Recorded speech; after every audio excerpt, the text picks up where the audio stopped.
2008년도에 가이 스파이어라는 사람이 있습니다. 세계적인 이 투자자의 귀재 워런 버핏과 식사를 했던 사람, 유명한 사람입니다. 쉽게 성사될 수 없는 그와의 만남에 3시간 동안의 식사를 나눕니다. 그리고 다양한 이야기와 질문거리를 가지고 이야기를 나누죠. 그런데 이야기를 나눈 다음에 그리고 이후에 워런 버핏과의 점심 식사라는 책을 출간합니다.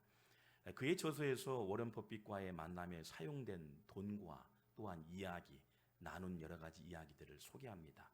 무려 한 사람과의 식사 시간에 3시간에 지불한 금액이요 7억이었다라 말합니다.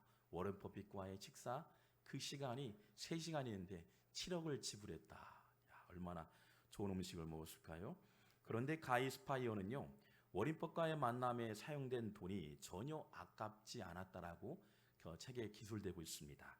왜냐하면 워런 버핏과의 만남으로 나의 인생이 변화되었기 때문입니다 라고 기술하고 있습니다. 나의 인생에 큰 변화를 주었기 때문에 그만한 지불을 했어도 저는 아깝지 않습니다.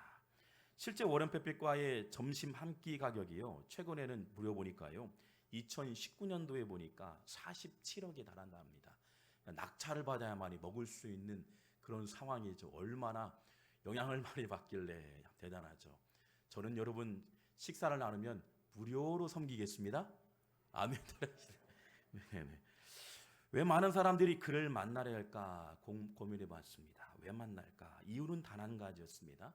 자신의 인생의 변화를 위해서입니다. 나의 변화를 위해서라면 많은 사람들이 시간을 할애하고 많은 재정을 투자한 것들을 보게 됩니다.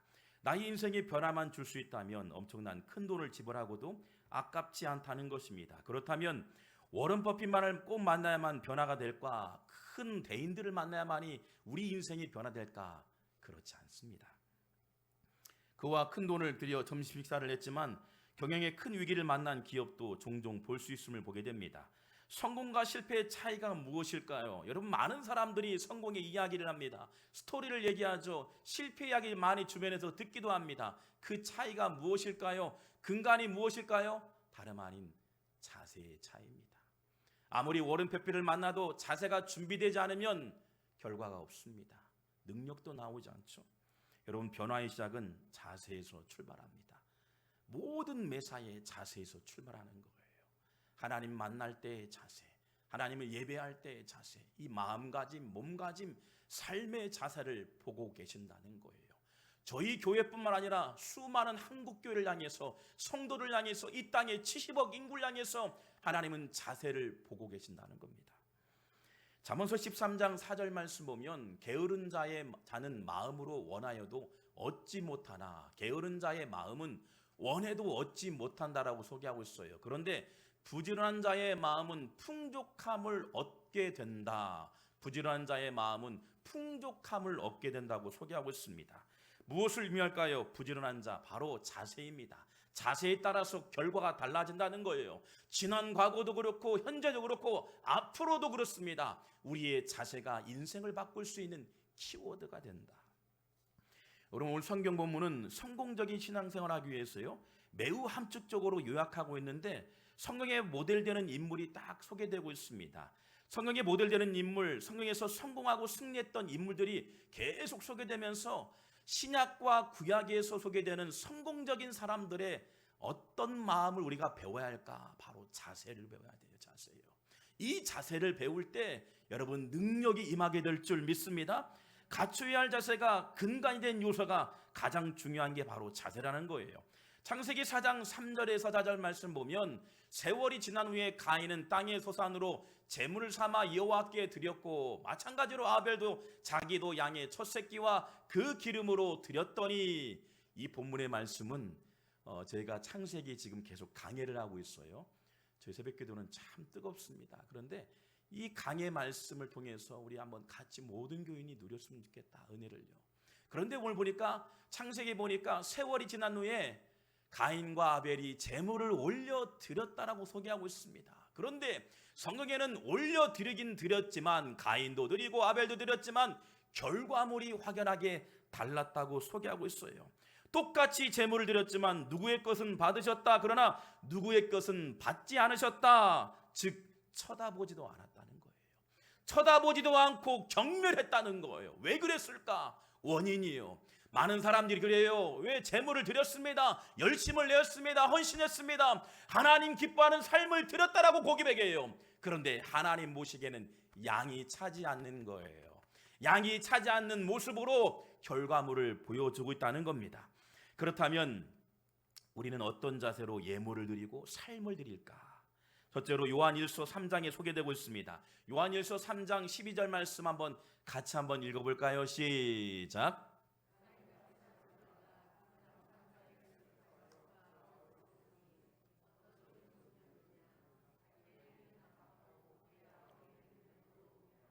아멘. 보니까 가인과 같이 하지 말라라고 나와 있어요. 성경에서는 구약의 사건을 들면서 신약에 이런 모델은 담지 말라는 거예요. 적어도 이런 모델은 담지 말고 이것만큼은 갖추어라라고 소개하고 있어요. 여러분, 가인은 악한 자에 속했다라고 나옵니다. 가인이 속했는데 어디 속했냐면 하나님께 속하지 않고 악에 속했다. 이 악은 헬라어로 포넬리아라고 나옵니다. 포넬리아는 하나님을 멀리했다는 거예요. 매 순간순간 하나님을 찬양하고 주일만 뜨거움 있는 성도가 아니라 여러분 매 순간이 뜨거운 성도를 원하고 있는데 포넬리아 멀리했다는 거예요. 잘 나갈 때는 내 영광이 되죠. 어깨가 올라갑니다. 성공적인 신화의 스토리를 끊임없이 이야기합니다. 이렇게 많은 부를 누렸다라고 자랑할 때가 많이 있습니다. 그런데 오늘 분명히 말씀하고 있어요. 그 순간에도, 내뱉는 그 순간에도 포넬리아 어디에 속하 있는가? 우리 말 한마디가 여러분 하늘에 속한 오라가 되길 주 이름으로 축원합니다. 여러분 중요했던 거예요. 즉 가인은 마음의 자세를 보니까요, 마음이 악한 자에 속했다. 매사에 악한 마음을 갖고 예배에 참여했다라고 나와 있어요. 여러분 악이요 가인을 주도했던 거예요. 누구의 손에 붙들리고 있는가?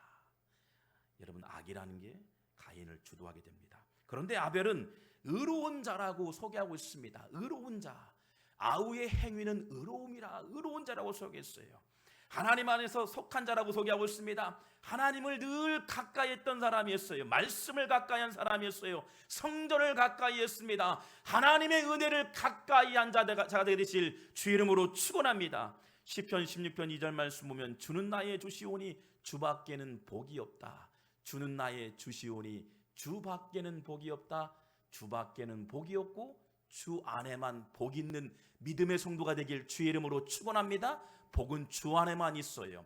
주님을 가까이 하는 성도에게만 영적인 은혜가 공급되고 흘러간다는 거예요. 하늘의 신령한 은혜가 머리부터 발끝까지 충만되길 주의 이름으로 축원합니다. 이 악이라는 포넬리아와요, 이 의라는 단어, 디카이나라는 헬라어 단어가 있는데 이 악과 이 선이란 단어 가운데 N이란 단어가 입니다. 악, N, 이 선이란 단어가 나오는데요. 이 N이란 단어가 미완료 과거 시제예요. 그러니까 일시적인 현상되어서 표출된 게 아니라 지난 과거부터 표출한 현상이 결과로 나온다는 거예요. 악을 지난 과거부터 마음에 품었다면 N이란 단어 이후에 계속적으로 악한 마음이 지배된 상태, 선을 행했다면 지난 과거부터 선한 마음을 갖고 하나님께 붙들렸다면 N 다음에도 선한 마음을 갖고 있다라고 소개하고 있다는 거예요. 즉 가인의 제물을 받지 않았던 이유와 아벨의 제물을 받으신 이유가 확연하게 나옵니다. 다름 아닌 지난 과거에 누구에 붙들려 어느 곳에 집중했느냐에 따라 결과물이 다르다는 거예요. 여러분 기억하세요? 매사에 경영도 그렇고 가정도 그렇고 예배도 신앙도 모든 삶이 하나님 우리에게 계속 책망하고 있어요. 악한 자에 속하 있는가? 지난 과거부터 점검만 하는 거예요. 이것을 매듭져야만이 하나님 기뻐 받으시는 제물과 예배가 되는 줄 믿습니다. 매듭을 져야 돼요. 미국에서 유학하면서 학비를 위해서요 아르바이트를 시작한 적이 있습니다. 처음에 도착해서 생활해 보니 돈이 많이 들어갔습니다. 렌트비가 한 1,200불 정도, 그러니까 한국 돈으로 150만 원 정도. 그냥 월세만 살아도 자그마한 한 10평 정도 되나요? 그 정도 되는데도 상당히 돈이 많이 들었습니다. 그 유틸리티 되고 여러 가지 가스비를 준비하고 여러 학비를 준비하고 책을 준비하고 그래서 아르바이트를 할 수밖에 없는 상황이에요. 쉽지 않죠. 유학이라는 자체가요. 생활비를 벌기 위해서요. 그리고 신문을 보고 찾았던 곳이요. 한국인이 운영하는 LA에서 이 페세디나 중간에 있는 그랜델이라는 곳이 있습니다. 그런데 거기 한인 타운은 아닌데 한인들이 운영하는 식당들이 몇 곳이 있어요. 한국인이 운영하는 식당이다 보니까 쉽게 알바를 하게 되었습니다. 그리고 저는 음식을 딱 아침에 일찍 출근해서 새벽 예배를 드리고 출근해서 음식을 만들어요. 같이 음식을 준비하고 그 다음에 음식을 한인타운으로 한 40분, 1시간 넘게 가서 배달을 다 하고 와요. 배달을 하면 한 50인분에서 많게는 100인분을 일일이 다니고 그러면 점심때가 넘어서 도착하기 시작합니다. 그러면서 이 차로 운행하면서 찬양도 하기도 하고 얼마나 감사한지 모르겠어요. 은혜가 되기도 하고 저에게 영어도 잘 못하는데 한인타운에서 일할 수 있게 하시고 한인분을 만나게 하시고 또 알바를 내서 생활비를 벌게 하신 것 아멘도 안 하시네. 얼마나 감사해요. 쉽지 않거든요. 영어가 우리가 잘한다고 하지만 쉽지 않아요. 그런데 하나님께서 순간 까마귀를 다 보내주셔서 먹을 거 채워주시고 인도하시더라고요. 사람을 붙여주시요. 재정을 주시기도 하지만 사람을 통해서 일하심을 경험하게 되었어요.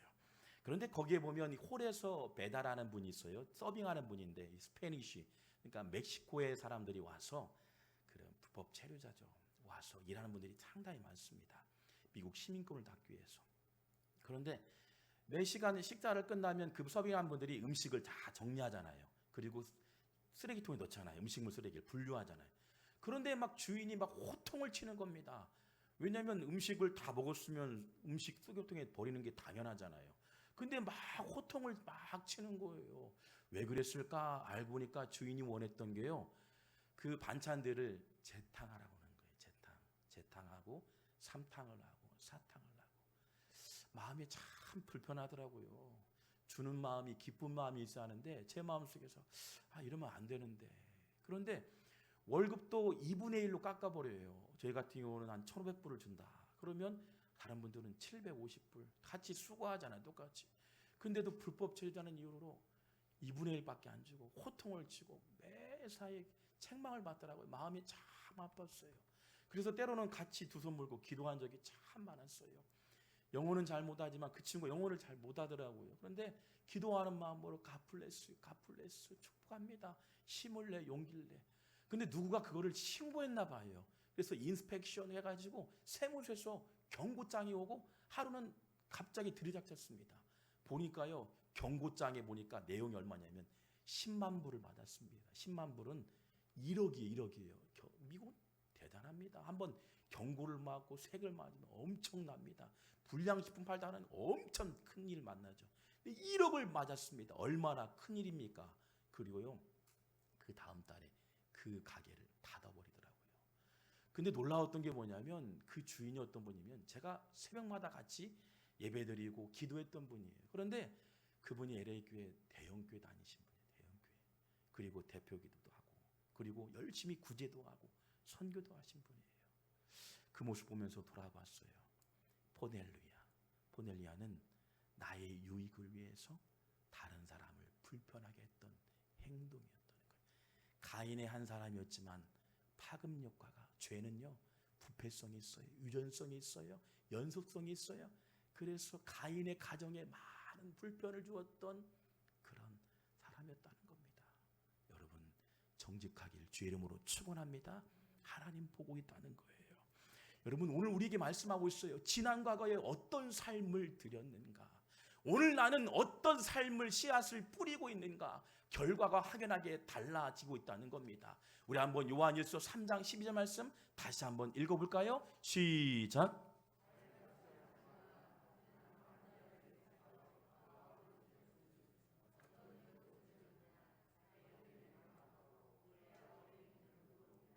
아멘. 여러분 의로운 성도가 되길 주의 이름으로 축원합니다.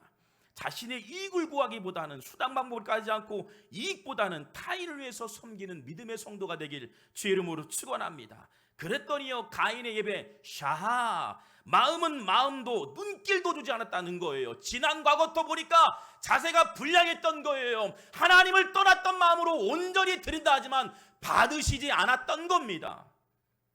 히브리서 11장 4절 말씀에 적나라하게 이렇게 소개하고 있어요. 믿음으로 아벨은 가인보다 더 나은 제사를 하나님께 드림으로 의로운 자라 하시는 증거를 얻었다. 증거는 결과물로 보여준다는 거예요. 매 순간순간 우리에게 인사이트를 주시는데 하나님 말씀한다는 거예요. 마음에 부딪힘을 준다는 거예요. 하나님 이 시간 예배하길 원합니다. 뜨거워지길 원합니다. 마음의 감동으로 결과물을 보여주셨다는 거예요. 날마다 아벨은요, 그 경고에 반응했다는 거예요. 말씀에 반응했다는 거예요. 그러면서 매 순간순간 하나님이 보이든 보이지 않는 현장일지라도 매사에 하나님을 기쁘게 하는 삶으로 드렸더니 아벨과 제물을 받으신 줄 믿습니다. 여기서 아벨의 제물을 받았다는 것은 아벨이라는 인격과 삶을 받으신 줄 믿습니다. 할렐루야. 날마다 하나님께 우리의 자신과 우리의 삶을 올려드리면 그 모든 결과물의 주권자이신 하나님께서 형통하게 하시고 하나님께서 멋지게 결과물로 우리에게 보여주실 줄 믿습니다. 히브리서 11장의 모든 내용을 보면 히브리서 11장은 믿음장이라 말합니다. 믿음의 대선배들이 어떻게 믿음으로 싸웠는가, 어떻게 승리했는가, 어떻게 이겨냈는가, 그리고 모델이 되었는가 소개하는 장이 바로 히브리서 11장이에요. 11장에 내려오면 에녹이라는 사람이 나옵니다. 하나님 말씀과 동행했던 사람. 노아가 나옵니다. 하나님 말씀에 순종하고 방주를 맡던 사람이에요. 많은 사람들이 왜 방주를 맡느냐고 얘기합니다. 그러나 노아는 노하지 않았어요. 예스맨이었어요. 예, 주님 제가 여기 있습니다. 주님 제가 여기 있습니다 라고 선포했던 사람이에요. 아브라함도 있었습니다. 우상을 받들어 사람이에요. 그러나 하나님 말씀대로 임하겠습니다. 말씀대로 하나님 땅에 임하겠습니다고 순종했던 사람이에요. 모세가 있었습니다. 말씀에 순종했습니다. 이스라엘 백성들을 고통의 현장에서 출애굽에 인도했던 리더가 바로 모세였던 사람이에요. 말씀에 순종했던 사람이었습니다. 라합이 있었습니다. 하나님 말씀에 순종하고 생명을 걸고 여러분 정탐꾼들을 살려주었던, 영혼을 사랑하는 마음이 가득했던 영혼이 히브리서 11장에 소개되고 있다는 거예요. 우리 성천 바울의 모든 성도님들 히브리서 11장에 기록되는 것처럼 여러분이 생명책에 기록되길 주의 이름으로 축원합니다. 여러분의 모습을 누가 보고 있어요? 자녀들이 보고 있어요. 우리 아빠가 믿음으로 이렇게 이겨냈어. 우리 엄마가 새해마다 기도했지, 이렇게 이겨냈어. 우리 부모님이 어려울 때 이렇게 승리했어. 많은 사람들이 왕따를 하고 심지어는 고난을 주는 상황일지라도 우리네 할머니, 아버지, 우리네 부모님이 기도했어. 그 기도의 영성이 흘러가길, 하나님의 영광이 임하길 주의 이름으로 축원합니다. 자녀들이 보고 있어요. 먼저는 누가 보셔요? 하나님이 보신다는 거예요. 보넬료이가 아니라 하나님께서 의로운 자로 우리를 보여주시고 보시고 우리를 의롭게 하시는 믿음의 하나님이신 줄 믿습니다. 그런데 가인의 반응의 결과가 우리에게 경고하고 있습니다. 우리 한번 창세기 4장 5절에서 6절 말씀 한번 읽어볼까요? 우리 한번 5절 말씀 한번 읽어보겠습니다. 시작.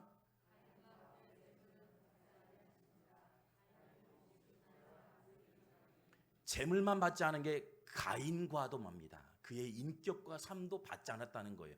근데 성경에 기록됐다는 것은 그만큼 하나님이 진노했다는 거예요. 그의 안색을 보았어요. 안색이 변합니다. 마음에 분함이 생깁니다. 분함의 안색이 계속되는 거예요. 여러분 날마다 하나님을 예배하시길 주의 이름으로 축원합니다. 온전히 드리는 게 참 중요하다. 그런데 4장 5절에서 마음이 분함이 있느냐, 4장 6절 안색이 변하냐 계속 책망하고 지적했다는 거. 결과 4장 8절에 결과물이 나옵니다. 가인의 결과물이에요. 가인이 그의 아벨에게 말하고 그들이 들에 있을 때 가인이 그의 아벨을 쳐 죽이니라. 들였다는 것은 끌어들였다는 거예요. 악한 현장, 하나님이 안 계신 현장으로 아우를 끌어들여서 죽였다. 인류 최초의 살인 사건이 발생합니다. 분노의 마음의 결과가요, 무엇을 뿌렸느냐가 결과물이요, 여러분 끔찍한 사건의 결말을 보게 됩니다. 인류의 최고의 사건이 발생하는데 이게 바로 왜요? 악함의 결과물이 나온다는 거예요. 그런데 이 악함이 가인에만 머무르는 거 아니에요. 어디에 머물까요? 우리 한번 볼까요? 창세기 4장 23절 24절 말씀이 라멕이라는 사람이 나옵니다. 라멕이라는 사람이 어린 소년을 죽였더라. 그러니까 당신의 부모님 세대에 그런 끔찍한 사건이 유전되어서 계속적으로 그 일이 발생한다는 거예요. 여러분, 저주가 한번 임하니까요, 여러분 계속적으로 악한 영향이 흘러가요. 여러분, 십자가에서 승리하신 예수 그리스도 부활을 의지하길 주의 이름으로 축원합니다. 여러분은 지난 과거의 잘못된 부분을 매듭짓고 하나님의 영광을 위해 헌신되는 믿음의 성도가 되길 주의 이름으로 축원합니다. 아멘. 죄의 특징은 부패한다는 사실이에요. 계속적으로 유전이 있다는 겁니다. 반복성이 있다는 겁니다. 말씀을 정리합니다. 하나님을 예배하는 것이 무엇일까요? 말씀에 반응하는 거예요. 말씀대로 반응하고 말씀대로 따라가면 환경과 상황을 개의치 않고 하나님께서 주도하는 인생의 우리의 삶을 드리면 하나님께서 우리를 멋지게 사용하신다는 말씀인 줄 믿습니다. 예배라는 단어를 보면 영어로 보면 워십이라는 단어가 있죠. 하나님을 경배하다. 채플, 하나님을 말씀을 통해 예배하며 나아간다. 그리고 서비스라는 단어가 있습니다. 이 서비스는 내가 대가를 바라지 않는 거예요. 내가 헌신했으니까, 내가 섬겼으니. 여러분 기억하세요. 자녀들한테 내가 식사를 제공하고 용돈을 주고 많은 아이들에게 학업비를 보내줍니다. 그런데 대가를 바랄까요? 아니에요. 다만 원하는 게 뭘까요? 내 아버지 감사합니다. 이 한마디잖아요. 어떤 누구가 나에게 100배로 갚아라, 1000배로 갚아라, 그럴 부분 없잖아요. 그런데 오늘 말씀하고 있어요. 여러분, 하나님을 기쁘게 하는 것, 서비스, 하나님 대가를 바라보지 않고 온전히 하나님을 기뻐 올려드리면 그 예배를 받으시고 인격과 삶을 받으시고 하나님 영광 받아 주실 줄 믿습니다. 할렐루야. 보세요, 결과물이 나온다는 거예요. 한 자매를 소개합니다. 한번 간증한 적이 있었죠. 이화 여자대학교에서 유아교육과에 재직 중이었던 자매의 이야기입니다. 근데 그 자매의 이야기를 보면 참 놀라워요. 가끔씩 뉴스에 나오기도 하고 또 많은 TV에 소개되는데요. 지금으로부터 한 21년 전에 고속도로에서 음주운전 차량으로 인해서 교통사고가 났습니다. 차가 전소되고 3도의 화상으로 55도, 열이 55도니까 온몸이 막 타들어가는 거죠. 없는 고열로 발생했어요. 생존이 불가하다는 의사분의 진단에 7개월간 병상에 입원했었고, 약 보니까 9년간 40차례 이상 계속적으로 성형수술을 받았습니다. 예전에 고왔던 얼굴은 다 사라지고요, 절망과 꿈도 사라진 것처럼 보입니다. 예, 이렇게 아름다운 여인이에요. 너무나 아름답잖아요. 근데 그분에게는 꿈이 있었어요. 어린아이를 사랑하는 마음이 참 가득했습니다. 주일을 온전히 지켰고 찬양대에서 찬양하고 아이들을 가르치고 지도했어요. 하나님, 나에게 이렇게 절망이 옵니까? 하나님 볼품없는 모습으로 서 있습니까? 라고 얘기했을까요? 전혀 그렇지 않았어요. 그러가 이렇게 말합니다. 내게 교통사고는 긴 터널이라고 생각했습니다. 내가 사고를 당한 것이 아니라 나는 사고를 만났습니다. 제가 사고를 만난 것입니다. 라고 고백합니다. 그리고 기자가 묻습니다. 옛날로 다시 돌아가고 싶지 않으세요? 지금까지 정말 중요하고 영원한 것은 눈에 보이지 않는 것임을 깨닫기 때문에 현재가 지금 너무 아름답고 행복합니다. 얼굴 한번 볼까요? 예, 모습이요. 힐링 캠프 애들한 TV에 나오게 됩니다. 또 그렇게 대답합니다. 이 마음을 갖고 예전의 얼굴로 사는 것을 굳이 거절할 이유는 없지만 예전에 그 얼굴을 갖겠다고 보이지 않는 가치를 버리지 않겠습니다. 눈에 보이지 않는 영원한 하나님 나라를 향해서 시선을 향하게 하겠습니다. 여러분, 마음이 얼마나 대단합니까? 참 근사하잖아요. 상황이 바뀌고 환경이 바뀌었어요. 주변의 의식들이 바뀌었어요. 나를 바라보는 모습이 다르게 보입니다. 그러나 그녀의 모습은 한결같아요. 지난 과거도 그렇고 사건을 만난 것도 그렇고요. 많은 사람이 사건을 당했다라고 소개하지 않고 사건을 만났습니다. 오히려 은혜라고 말합니다. 그리고 간증하기 시작합니다. 많은 이에게 도전을 줍니다. 어릴 적 꿈꾸었던 아이들을 가르치는 마음을 가지고요. 여러분 UCLA 미국으로 유학 가요. UCLA 있잖아요. UCLA 대학에 딱 들어가요. 그리고 박사학위를 받고 들어옵니다. 어디에 취직했을까요? 넘겨보세요. 대학교 졸업하고 한동대학교 교수로 재직하게 돼요. 아멘도 안 하시네. 여러분 그냥 쓰셨을까요? 책을 저술하고 수련회마다 많은 감동을 줘요. 포기와 절망에 있는 젊은이들에게 도전을 주셔요. 나도 이렇게 살고 있다라고 얘기하는 게 아니라 멋지게 하나님을 올려드렸더니 멋진 자리로 세우신 것이 내가 아니라 하나님의 은혜였다고. 지난 과거 아이를 사랑하는 마음으로 가르치는 마음을 내 마음속에 주셨는데 절망이라는 환경과 상황이 나에게 밀려왔지만 그 꿈을 포기치 않고 나의 가슴에 꿈을 주신 하나님, 그리고 대학을 가게 하고 유학을 가게 하고 학위를 받게 하고 후진들을 양성할 수 있는 가르치는 은사를 주시는 것도 하나님의 은혜. 매 순간순간 지금이 행복합니다. 오히려 지난 과거로 돌아가고 싶지 않습니다라고 고백하는 그녀의 고백이 지난 과거부터 하나님을 향한 열정과 헌신의 고백, 내 삶을 드립니다. 내 마음을 드립니다. 주님, 아이들을 향한 시선이 하나님께 영광이 되길 원합니다. 그런 믿음의 고백이 있길 주의 이름으로 축원합니다. 가인에게 묻습니다. 가인아, 내가 어디 있느냐? 아담아, 내가 어디 있냐? 우리를 부르셔요. 보이지 않는 곳에 숨었습니다. 그러나 오늘 저와 여러분에게 질문하며 오늘 우리에게 말씀하고 있어요. 사랑하는 아들아, 내가 어디 있느냐? 내가 어디 있든 어디의 현장이든 하나님이 주목할 텐데 지난 과거도 그렇고 오늘도 그렇고 내일 가운데도 어떤 상황과 환경에 개의치 않고 하나님을 영화롭게 올려드리면 그 멋지게 하나님의 영광이 드러나게 될 줄 믿습니다. 여러분 기대해요. 잘 이겨낼 줄 믿어요. 승리할 줄 믿어요. 회복될 줄 믿어요. 멋지게 하나님께 올려드리는 그 중심 위에 아벨과 그 제물을 받으신 것처럼 저와 여러분의 모든 삶을 기뻐 받아 주실 줄 믿습니다. 그리스도인은 눈에 보이는 게 전부가 아니에요. 보이지 않는 영원한 하나님 나라, 그 하나님 나라를 향해서 달려가는 믿음. 내 영혼이 은총 입어 중한 죄짐 벗고 보니 슬픔 많은 이 세상도 전국으로 하도다. 할렐루야 찬양하세. 내 모든 죄 사함 받고 주 예수와 동행하리. 그 어디나 하늘나라. 할렐루야. 여러분 날마다 주님이 함께 하셔요.